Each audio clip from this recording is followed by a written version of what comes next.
Hello everyone, क्या हाल चाल है। उम्मीद करता हूँ कि सब लोग ठीक होंगे। चलें एवरीवन, आज हम बात करते हैं कि एडवांस एसएमसी सीखेंगे और करेंगे बेस पे ट्रेडिंग। तो अभी आप लोगों को बता दूं कि मेरा नाम है मोहम्मद अरसलान। आप लोग देख रहे हैं ATR VSA ट्रेडर मींस के अरसलान ट्रेडिंग रूम। तो आज से हम यहाँ पे अपना कोर्स स्टार्ट कर रहे हैं। उसमें मैं आप लोगों को बताऊंगा एसएमसी में कौन से एडवांस रूल होते हैं, कौन से बेसिक रूल होते हैं। अगर आपने एसएमसी पे वर्किंग करनी है तो कौन सा टाइम फ्रेम होना चाहिए एसएमसी के, कौन कौन से रूल बेस्ट हैं एसएमसी में, कौन सी ऐसी चीजें हैं जिससे आप प्रॉफिटेबल बन सकते हैं। तो चलें स्टार्ट करते हैं अब। हम्म। आज हम बात करेंगे basic of forex trading part 1। इसमें कौन सी ऐसी चीजें होंगी जिससे हमें आइडिया हो जाएगा कि मार्केट में ट्रेड कैसे करनी है, मार्केट में ट्रेडिंग क्या होती है, फॉरेक्स क्या है। फॉरेक्स के बाद इसको हम समझने की कोशिश करेंगे। इसके बाद हमारा जो मेन फोकस होगा वो मेजर पार्टिसिपेट पे होगा। इसके अलावा हम बात करेंगे कि की फॉरेक्स मार्केट सेशन, ये सबसे इसका ना इम्पोर्टेंट ओवरव्यू है। हमें ये पता होना चाहिए कि मार्केट है क्या, इसको आइडेंटिफाई कैसे करना है, मार्केट में कौन कौन से लोग इन्वॉल्व होते हैं और मार्केट में सेशन कितने होते हैं। चलें अब यहां से हम स्टार्ट करते हैं। हाँ, अब सिंपल आप लोगों के सामने लिखा हुआ है फॉरेक्स की डेफिनेशन। मैंने इसको यानी उर्दू में किया हुआ है आप लोगों की आसानी के लिए।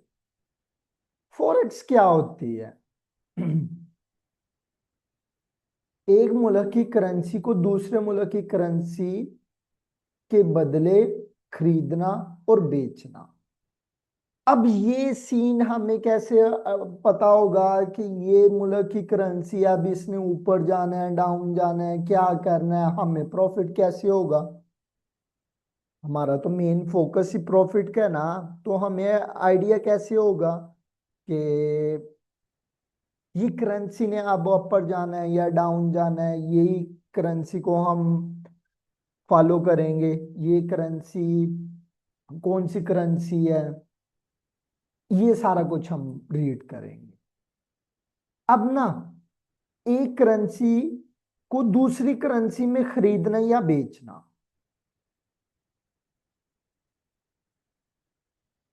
ताकि रेट के एक्सचेंज से प्रॉफिट कमाया जा सके। एग्जाम्पल देता हूं, आप लोगों ने ना ये चीजें ध्यान से सुननी है मेरी, तो आपके लिए फायदा होगा। अब यहां पे ना मैं कुछ लिखता हूं यूरो,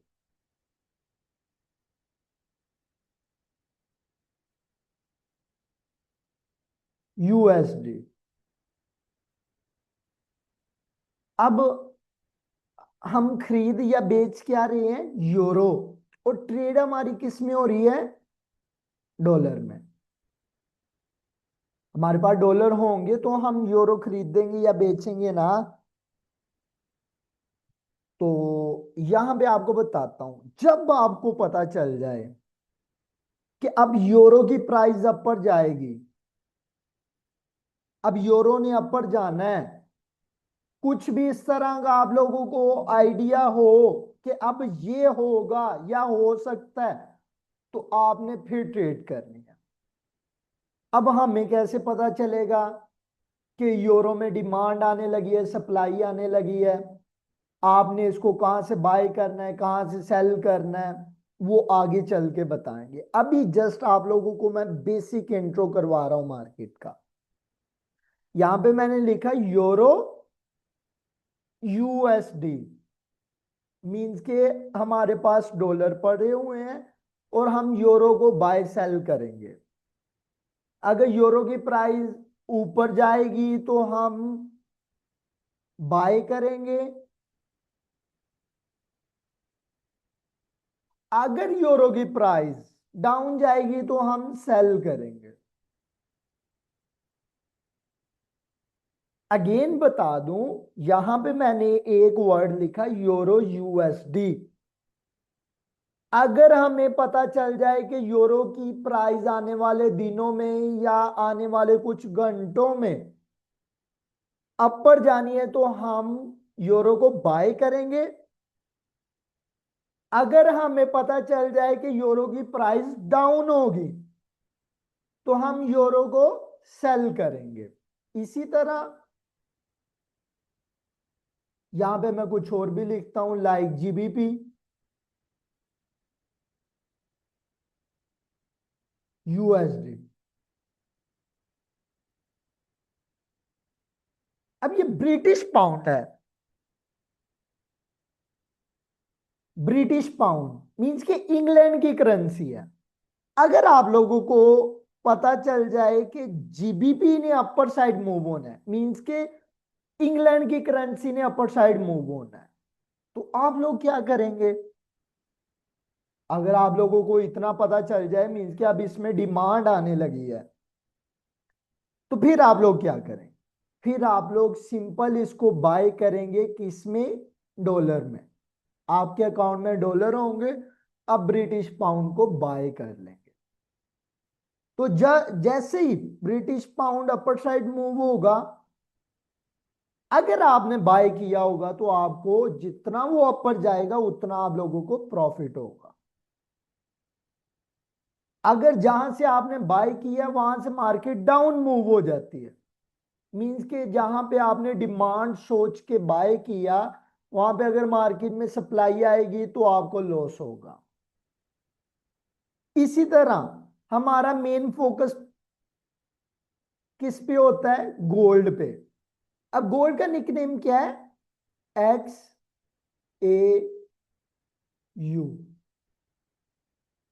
और हमारी ट्रेड किस में होगी? USD में। अब अगर आप लोगों को पता चल जाए मींस के गोल्ड में डिमांड आनी है या सप्लाई आनी है, फर्ज करें गोल्ड में डिमांड आई, आप लोगों को पता चल गया, आप लोग गोल्ड को बाय करेंगे। अब जिसने यहां से बाय किया होगा उसको पता होना चाहिए कि अब यहां से मार्केट में सप्लाई भी आ सकती है। वो डिमांड से बाय करेगा, मींस के लो प्राइस से बाय करेगा, हाई प्राइस पे वो जो भी गोल्ड खरीदा होगा उसको सेल करके अपनी पेमेंट को डॉलर में कर लेगा। ये इसका सिंपल सा ओवरव्यू है। अब यहां पे ना मैं आप लोगों को कुछ और एग्जांपल भी देता हूं। अगर आप लोगों को पता चल जाए कि डॉलर की प्राइस अब अपर जाएगी या डाउन मूव होगी, फिर आप लोग क्या करें? यहां पे तो हमने बात की ना गोल्ड की, यूरो की, ब्रिटिश पाउंड की। अब यहां पे मैं आप लोगों को बताता हूं, अगर आप लोगों को पता हो कि डॉलर की अब प्राइस अपर मूव होनी है या डाउन मूव होनी है, आप लोगों ने अमेरिका का डाटा एनालिसिस किया, अब आप लोगों को पता चल जाए कि अब अमेरिका में जॉब्स नहीं ओपनिंग होंगी, उनका इंटरेस्ट रेट मीन्स के नॉर्मल होगा, उनका जीडीपी स्ट्रांग हो गई है, मीन्स कि इस तरह के आप लोगों ने एनालिसिस किए, आप लोगों को अब आइडिया हो गया कि आने वाले कुछ हफ्तों में, कुछ महीनों में या कुछ सालों में डॉलर की प्राइस अपर मूव होगी। फिर आप लोग क्या करें? सिंपल, यहां पे आप लोगों को पेयर मिल जाएंगे यूएसडी, जेपीवाई। अब आप लोग डॉलर के ट्रेड किस में कर रहे हैं बताएं? जापानीज येन में। आप लोगों की डॉलर की ट्रेड किस में हो रही है? जापानीज येन में। अब आप लोगों को पता चल गया कि डॉलर की प्राइस अपर मूव होनी है, आपने सिंपल क्या किया? डिमांड जोन से बाय किया, जैसे वो जितना अपर जाएगा उतना आप लोगों को प्रॉफिट होगी। इसी तरह ही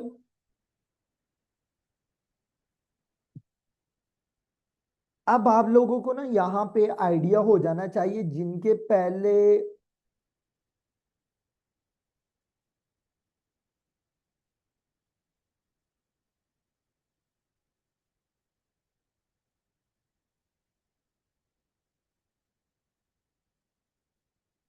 हाँ, जिनके पहले कोई भी करेंसी लगी होती है, अगर वो ऊपर जाएगी तो आपने उसको डॉलर में बाय कर,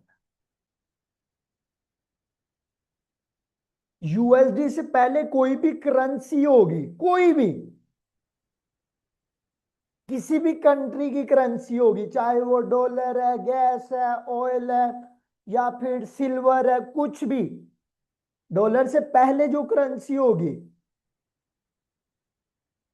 अगर आपको पता चल जाए कि उसने बाय में जाना है, आप लोगों ने डिमांड से उसको खरीद लेना है, वो जितना ऊपर जाएगी उतना आपको प्रॉफिट होगा। अब जिनसे पहले यूएसडी लगा होता है, जैसे जेपीवाई यूएसडी, अगर आपको पता चल जाए कि अब डॉलर की प्राइस अपर मूव होगी, डॉलर की प्राइस, तो आप लोगों ने डिमांड से सिंपल इसको बाय कर लेना है। ये था इसका कुछ ओवरव्यू। चले, अब यहां पे हम पढ़ते हैं करेंसी का बिजनेस, जहां रेट अपर नीचे होता है और उससे प्रॉफिट या लॉस होता है। जैसे मैंने बताया, अगर आप लोगों को पता चल जाए मार्केट में डिमांड है, तो आप लोग क्या करेंगे, सिंपल उसको बाय करेंगे। अगर आप लोगों को पता चल जाए इसमें सप्लाई है, तो आप लोग सिंपल क्या करेंगे, सप्लाई जोन से सेल करेंगे। अब ये डिमांड जोन, सप्लाई जोन, ये सारा कुछ आप लोगों को मैं बताऊंगा।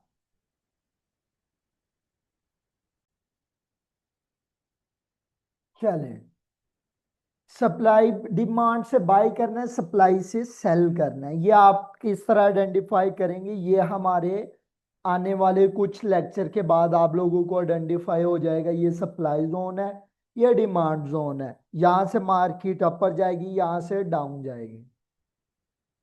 एग्जाम्पल क्या है इसमें, बस आप लोगों ने इतना याद रखना है कि बाय करना है तो डिमांड मींस के लो प्राइस से, यहां से लो प्राइस से बाय करना है, और अगर आप लोगों ने सेल करना है मींस के बेचना है उसको हाई प्राइस पे बेचना है, यानी मींस के सप्लाई जोन से। बाय करना है तो डिमांड से करना है, सेल करना है तो सप्लाई जोन से करना है, तो आपको प्रॉफिट होगा। अगर प्रॉफिट होगा तो फिर लॉस भी तो होगा ना। अगर आप लोगों ने बाई इस जोन से कर लिया और सेल अगर इस जोन से कर लिया, फिर तो आपको लॉस होगा ना। हमने क्या सीखा, मार्केट में अगर डिमांड आएगी तो हमने बाय करना है, अगर मार्केट में सप्लाई आएगी तो सेल करना है। इसके अलावा आपके पास कोई और ऑप्शन नहीं होना चाहिए। ये था कुछ मार्केट का ओवरव्यू। हम अब आगे चलते हैं। अब मार्केट में मेजर जो हिस्सा लेते हैं वो कौन से लोग हैं फॉरेक्स मार्केट में,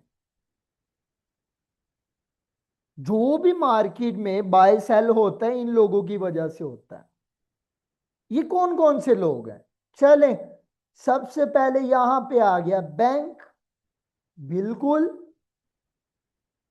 सबसे ज्यादा ट्रेडिंग ये बैंक करते हैं। अब यहां पे सोचने वाला सवाल है कि बैंक की क्यों करते हैं। बैंक इसलिए करते हैं क्योंकि उन्होंने एक कंट्री से लोन लिया और दूसरी कंट्री को पे किया। कोई भी कंट्री का बैंक, जो ट्रांजैक्शन होती है उसे हम कहते हैं कि ये इस कंट्री की, इस कंट्री के साथ ट्रांजैक्शन हुई है। चलें, सबसे ज्यादा ट्रांजैक्शन के बारे में मैंने बता दिया कि जो ट्रांजैक्शन होती है वो करेंसी को अपर या डाउन करने में बहुत मदद देती है। अगर किसी मुल्क के बैंक में पैसा आएगा तो उसकी इकोनॉमिक स्ट्रांग होगी, अगर किसी कंट्री के बैंक से पैसा जाएगा तो वो करेंसी वीक होगी। चले यहां पे देखते हैं कि ये क्या कह रहे हैं। सबसे ज्यादा ट्रेडिंग बैंक करते हैं, ये अपने क्लाइंट्स और खुद के लिए ट्रेडिंग करते हैं, बिल्कुल। अब ना बैंक के पास कुछ इस तरह के भी ऑप्शन होते हैं, वो ना किसी कंट्री के स्टॉक खरीद लेते हैं। कुछ इस तरह के ना मीन्स के स्टॉक खरीद लेते हैं, गोल्ड खरीद लेते हैं। अब सबसे ज्यादा दुनिया के जो भी कंट्री है ना, उनके बैंक्स गोल्ड खरीदते हैं। तो उसके हिसाब से यहाँ पे लिखा हुआ है कि वो अपने क्लाइंट के पैसों से भी गोल्ड खरीदते हैं, और वो खुद के जो बैंक के पास जाती पैसे होते हैं उससे भी वो गोल्ड वगैरह खरीदते हैं। यहाँ पे मैं नेम लूंगा गोल्ड का, क्योंकि मेरी ज्यादा ट्रेड्स होती हैं गोल्ड में। आप लोग जीबीपी पे भी कर सकते हो, यूरो में भी कर सकते हो, ब्रिटिश पाउंड में, जिसमें आपका दिल करे आप लोग उसमें भी ट्रेडिंग कर सकते हैं। अब जो सेंट्रल बैंक है, अब ये क्या करता है? जैसे state bank, federal reserve bank, अब ना अमेरिका का जो बैंक है ना, वो फेडरल रिजर्व बैंक है, जो अमेरिका के इंटरेस्ट रेट कट या हाइक करता है। यहाँ पे बात हो रही है अमेरिका की। अब मैं पाकिस्तान का बैंक बताऊं तो पाकिस्तान का स्टेट बैंक है, मीन्स के सेंट्रल बैंक, वो है स्टेट बैंक ऑफ पाकिस्तान, जो 1948 में वजूद में आया था।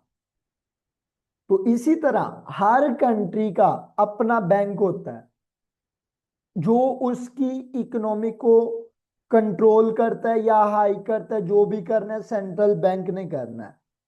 अगर किसी बैंक ने ज्यादा गोल्ड खरीदना है तो उस कंट्री का सेंट्रल बैंक खरीदता है।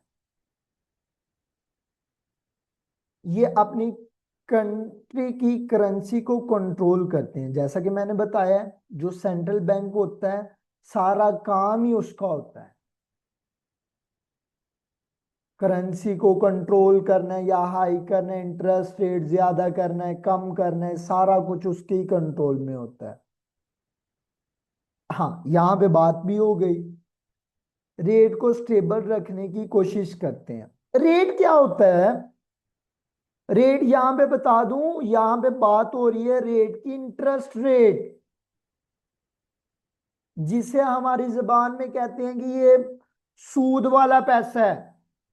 अगर हम बैंक से लोन लेते हैं तो कितना सूद लगेगा हमें, ये वो है इंटरेस्ट, बस इसका नेम चेंज कर दिया है।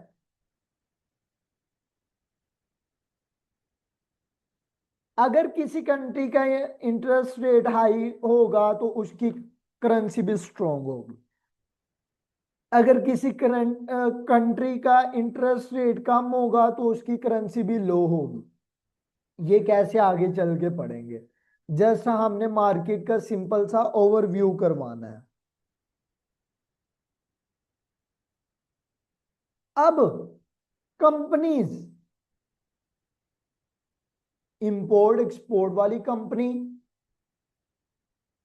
कुछ ऐसी कंपनी भी हैं जो चाइना से माल खरीदती हैं, खरीदने के लिए डॉलर चाहिए होते हैं। मींस के अब यहां पे बताऊं, चाइना से अगर आप लोगों ने माल खरीदना है तो चाइना की करेंसी होनी चाहिए। अगर अमेरिका से माल खरीदना है मींस के डॉलर ले लें, कुछ भी ले लें, तो आपके पास ना उस कंट्री की ना करेंसी होनी चाहिए। एग्जाम्पल के तौर पे, मैंने आज फिजिकल गोल्ड बाय करना है 1 kg, इसकी प्राइस है फर्ज करें $200।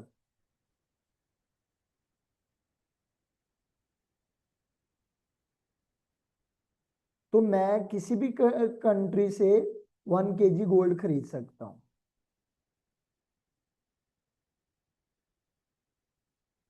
फर्ज करें मैंने खरीदना है 1 kg गोल्ड। अब चाइना की बात है, चाइना में फर्ज करें वो 1000 येन का है। मेरे पास 1000 येन होंगे, मैं 1 kg गोल्ड खरीद लूंगा। ये सिंपल सा इसका ओवरव्यू है। कंपनियां भी गोल्ड खरीदती हैं जो इंपोर्ट एक्सपोर्ट का काम करती हैं। फर्ज करें मेरे पास कंपनी है, मेरे पास डॉलर पड़े हैं, मैं अपनी कंपनी को स्ट्रॉन्ग करना चाहता हूं, मैं गोल्ड भी बाय करूंगा। जो रिटेलर ट्रेडर होते हैं हमारी तरह, जिनको ना आगे का पता होता है ना पीछे का पता होता है, वो क्या होते हैं? रिटेलर ट्रेडर मींस के नॉर्मल ट्रेडर, तुम और मैं जैसा के लोग। मैं भी अकेला हूं, आप भी अकेले हैं। तो ये जो ट्रेडर हैं, ये रिटेलर ट्रेडर होते हैं जो मोबाइल या लैपटॉप से ट्रेडिंग करते हैं। बिल्कुल, मैं तो कंप्यूटर पे ट्रेडिंग कर रहा हूँ, लैपटॉप पे करता हूँ।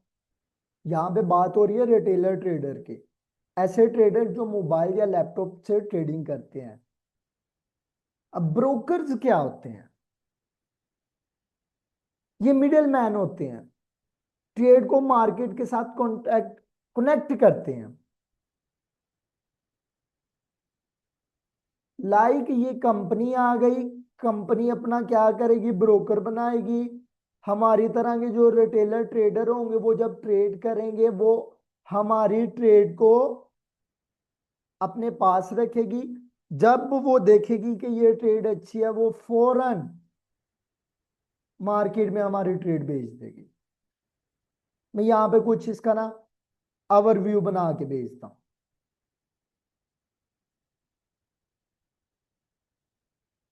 सबसे पहले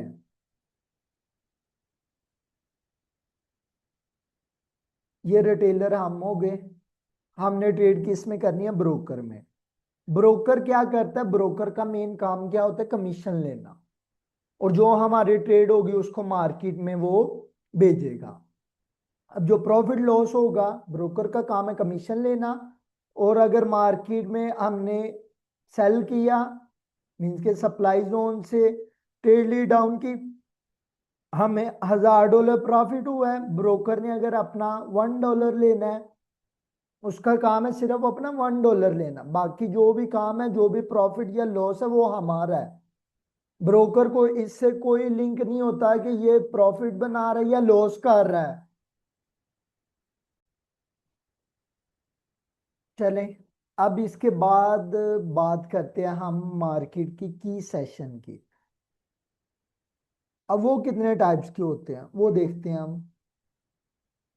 मार्केट के जो की सेशन होते हैं, मींस के उस सेशन में मार्केट में बड़े वॉल्यूम्स लगते हैं। अब वॉल्यूम क्या होता है, ये सारा कुछ आगे चल के पढ़ेंगे, जस्ट मैं अपना एंट्रो करवा रहा हूँ कि मार्केट में ये चीजें होती हैं। आप लोगों को पता होना चाहिए, सबसे पहले मार्केट ओपन होती है सिडनी में, मींस के ऑस्ट्रेलिया में। तब मार्केट में ज्यादा मूवमेंट नहीं होती, मार्केट स्लो होती है। उसके बाद मार्केट में जो सेशन ओपन होता है, टोक्यो सेशन। और इसमें एशिया एशिया सेशन भी ओपन होता है। टोक्यो मींस के जापान का। तो 1 minute everyone. Tokyo session means के जापान का सेशन ओपन होता है। एशिया एशिया का मार्केट मॉडरेटर मूवमेंट होती है, मींस के इतनी मूवमेंट होती है जो मार्केट को अच्छा खासा मूव करवा सकती है। इसमें कुछ दिन गोल्ड या दूसरी मार्केट अच्छा मूव करती है, कभी स्लो होती है, कभी रेंज में होती है। मींस के ये डिपेंड करता है कि सिडनी सेशन में अगर ज्यादा गोल्ड मार्केट में है तो इसकी प्राइस डाउन मूव हो जाती है। अगर सिडनी सेशन में मार्केट में गोल्ड मींस के नहीं आया तो उसकी डिमांड ज्यादा हो जाएगी, तो इस सेशन में मार्केट बुलिश हो जाती है।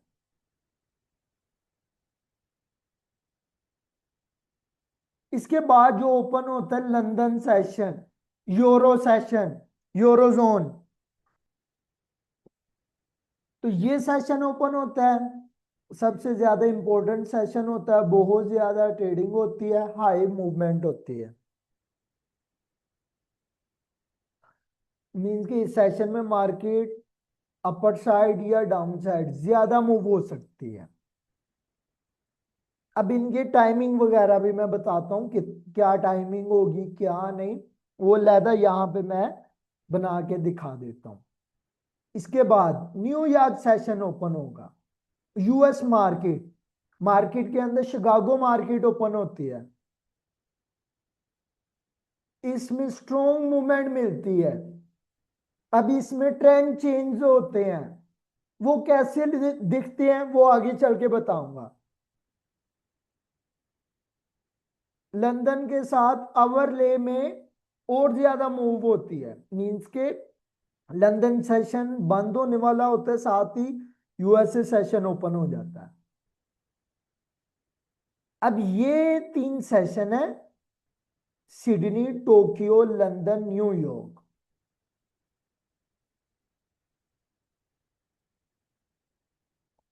सिडनी ओपन होता है 3 बजे, टोक्यो ओपन होता है 6 बजे, लंदन ओपन होता है 12 बजे, न्यूयॉर्क ओपन होता है 5 बजे। ये इनकी टाइमिंग है। अब 6 बजे मार्केट में बड़े वॉल्यूम्स आएंगे, मींस के मार्केट में मूव अपर या डाउन की ज्यादा होगी। दिन टाइम 12 बजे मार्केट में अपर या डाउन की मूव ज्यादा होगी।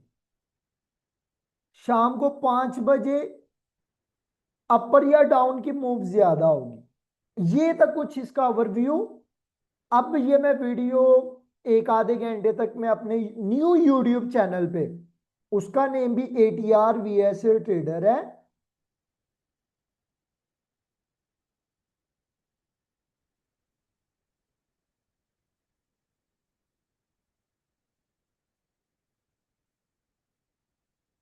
आप लोग इसको फॉलो कर लें। अब इस पे मैं वीडियो अपलोड करूंगा, और कल को जो हमारा आएगा लेक्चर, उस वो थोड़ा सा डिफरेंट होगा। उसमें इससे भी मजीद और चीजें मैं बताऊंगा। उसमें आप लोगों को ट्रेंड आइडेंटिफाई करना सिखाऊंगा। अगर आप लोगों को ये वीडियो अच्छी लगे, लाइक कमेंट सब्सक्राइब जरूर करें, और अपने दोस्तों तक ये वीडियो जरूर शेयर करें। जो लोग भी इस मार्केट से फायदा उठाना चाहते हैं, जल्दी से ATR VS ट्रेडर को फॉलो कर लें। ओके एवरीवन, अल्लाह हाफिज, दुआओं में याद रखना।